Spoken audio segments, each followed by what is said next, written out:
I did get to see a Grateful Dead concert. That really sent me back. Thinking about it, it was a lot of fun. I went to college in the 70s, everybody. So today, hey, expanding your capacity for awe and wonder, moving beyond the challenge. Here's a little review on Easter Sunday. We did some rising above, talking about give up your victim story. Jesus wasn't a victim. He knows what he's doing and he walks right into it. So that's the blueprint. We see his blueprint for transformation, overcoming obstacles of shame consciousness, of sinner consciousness, and of unworthiness, right? That's what he overcame, the consciousness of unworthiness, and rising above that. Recognizing yourself as the golden being of light and goodness. It's your true identity, secret no longer. So the practice for that is to claim your secret identity. Claim your true identity. Rather, claim your true identity. Last week we did facing and removing obstacles from our mind. Removing them from our mind being the linchpin thought. I gave you a bunch of examples. Dr. Martin Luther King, Mother Teresa, Ganesha, the Hindu deity, Socrates, Jean Valjean from Les Mis, and Noah. All those people, they removed obstacles. And the practice is remembering the HS, your higher self, the Holy Spirit. Remember that. This week, we are practicing joy in the midst of it all. And here's how. The first way I like to practice joy in whatever's happening is remembering we are all in this together, okay? Especially when we are in disagreement or we're in an uncomfortable situation, right? So especially when you're in a disagreement with someone or you're in a group and things aren't going well, that's when we really want to remember we are all in this together, okay? And even in a terrible situation, right? Even in a fight, even in a war or a very horrible situation, when you think when terrible things are really happening, that's the most important time to remember that we are all in this together. In the garbage and in the pain, we practice joy. So I have two stories that I really like that remind me of how to practice joy. When I was in the 70s, we'll just say late 70s, I was a freshman at the University of Washington in Seattle, and I was an art major. I remember meeting all these really cool people who could draw excellently in drawing class and design class. And I was feeling, I needed some help, so I went to the Student Health Center, and I was waiting in an elevator to see a counselor. And then this person who I really admired, man, she drew better than anyone in the whole drawing class. She was in the elevator, and I was mortified because I was pretty sure that she was getting up there and she was just going to go walk and go grab some birth control while I was going to wait for the counselor. For some reason, now that wouldn't bother me. For some reason, I'm like, mortified. I need to see a therapist. And she, God bless her, just bursted out, wow, this seems to be the place to be. I guess we're both going to go see shrinks today. It was like, I was so shocked and happy, and we did end up going seeing the school counselors at the University of Washington. I will say that I had the pleasure of meeting the only person I'd ever met in the 70s who had her hair dressed as if she was in the 40s all I can say is I made it past that. We all worked it out. The feeling of we were in this together made a huge difference to me. That relative stranger who later became my best friend in college, that she was willing to share that and just assumed we were in it together. That really worked for me. The next thing that is the same kind of story is I've read this before, but it cracks me up every time. It may not seem funny to you, but it seems funny to me. Like the first year that I was the minister here, even though I had been a minister, I'd never been the senior minister, been an associate and an assistant. And my whole life, I'm the kind of personality that worries about what people think. I don't know, you can never tell that, right? Now, not all ministers are like that. I know have a lot of minister friends who their biggest worry is that they're going to make too many people mad, from what they say. That is not me. But about a year and a half after being here, I came across this book, When Things Fall Apart. Pema Chodron is still one of my favorite teachers, and I have read these 2 paragraphs in this chapter so many times. I'm just going to I'm going to give you the short version, but Pema Chodron has gone to Gampo Abbey. She says it is a vast place. The setting is like a huge mirror that exaggerates the sense of there being nowhere to hide. And since it is a monastery, there are very few means of escape. No lying, no stealing, no alcohol, no sex, no exit. She doesn't even say no TV, which is one of my favorite escapes, but there you go. Gampo Abbey was a place to which I had been longing to go. Her teacher asked her to be the director of the abbey, so she goes, I finally found myself there.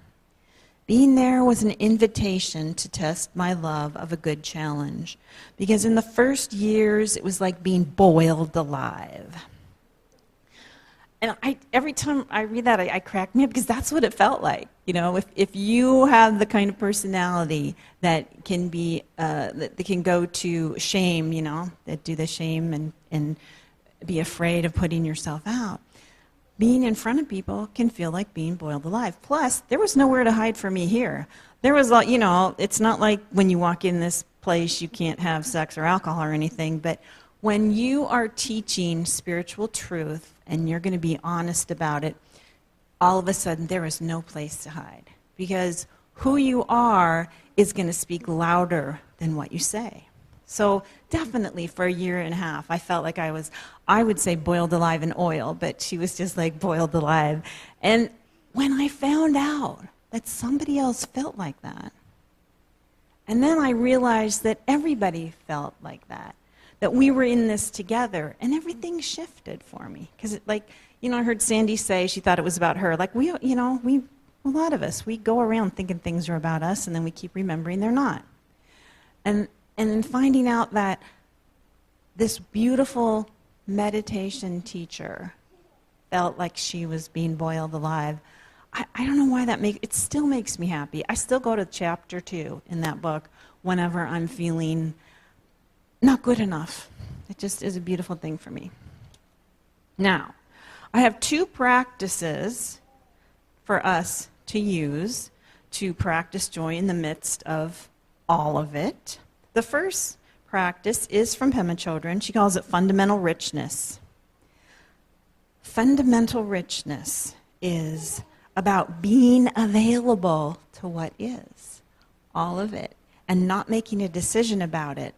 Not making a decision about if you like it or not, but just being with it, right?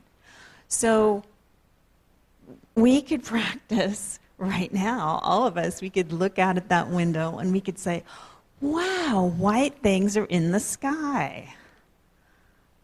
How about that? And we could say, I'm not going to say if I like that or not. I'm just going to be with it and notice it and deal with it in a way that does not keep it away from me. That's fundamental richness. The other thing she says is really beautiful. We find fundamental richness everywhere. It is not ours or theirs, but it is available always to everyone. In raindrops, in blood drops, in heartache and delight. This wealth is the nature of everything. It is like the sun and that it shines on everyone without discrimination. So the steps to fundamental richness, the practice is this. Pause. You notice, where am I? What's happening? How is it rich? If we are all in this together, who is with this? Who is in this with me? Notice that. Who's in this with me? One more practice, tell me more, universe. Tell me more, universe. Just tell me more. Tell me more, person who is doing or saying something I am perceiving as an attack. So have you ever been misunderstood, trying to help someone? You've been giving somebody some advice or telling them something, and you notice that all of a sudden they're irritated and you can't even get out what you're saying. Have you ever had that happen? Okay. So you've had that happen. You've also been on the other side of it, right? You've been, your feathers have been ruffled because somebody's trying to help you, and it's like, get out of here. I do not want to hear this. Get away from me. I'm not really willing to let this in. So both sides of that equation. So I have so many examples of that. But I do know that the secret to that, the stopping of that, is to say, tell me more. Like the next time I'm feeling irritated with somebody and I'm feeling anything other than fundamental richness about it, I want to say, tell me more, instead of anything else. Tell me more. Tell me more, person who is irritating me. Tell me more, person who is trying to tell me how to do something that I already know how to do. Except I wouldn't say it that way. I would say, tell me more. Tell me more. And it doesn't just work with people. It really does work with the universe. Like when the next time we find ourselves in a situation, you want to say, tell me more, universe. It's a way of getting to that fundamental richness. So, I had a whole year of situations, which is, of course, we know we're really in the clear now with Roland, but there were so many situations when I would be sitting in a waiting room with him, or he would be having a surgery or a procedure or whatever last year. And I could fight it. I could distract myself. I had a lot of Netflix on my Kindle. Or I could say, tell me more, universe. And whenever I said, tell me more, universe, it was a much better experience. I wasn't just gritting and trying to get through time. I was open to what there was and what the universe wanted to tell me. So we can actually say that anytime. And you all have the inner wisdom to say, tell me more, universe, and hear what the universe wants to tell you. You have it. It's in there. You don't need to ask me or anybody else. You can just sit there and ask your situation, tell me more, universe, and the universe is going to tell you more. That's the good news. So I have one example of fundamental richness and tell me more, universe, that I thought was pretty cool. I was trying to think of somebody or a situation, and who I came up with was Jane Goodall. Think about of Jane Goodall, all right? She's a British primatologist and anthropologist, and she's basically known for her over 55-year study of social and family interactions of wild chimpanzees. And she went to Tanzania, I think, in the 1960s, all right? She's done many wonderful things with her life. But you've probably seen her. I know you've seen her on television. I know you've read something about her. So she went and asked every day in the jungle, and especially observing these chimpanzees, tell me more. It's an example of fundamental richness, her, appreciating it, and also tell me more, assuming she didn't know, assuming that for 55 years, the universe and the chimpanzees had something to tell her. I think she's a great example. So here's what I want you to do. Think of a time in your life when asking, tell me more, universe, might have shifted everything for you. Either it did or it might have. And get that in your head. that it's a beautiful practice to help us practice joy in the midst. And just in case you were wondering why we want to practice joy in the midst, you were meant to be joy. Your joy is needed. This is critical, everyone. Your joy is needed in the world today, and we are all in this together. So next week, we are creating more room for good in our minds. So energetically, if you just think for a minute about allowing more room for good in your mind, there is created a space that will be starting to fill with good. So let me leave us with this affirmation for good. I open room in my heart and mind to recognize the highest good for all concerned. I'll just say it one more time. It's kind of long. I open room in my heart and mind to recognize the highest good for all concerned. Now just throw it out together, join in. I open room in my heart and mind to recognize the highest good for all concerned. So that's what's happening next week. Let's take an offering for unity.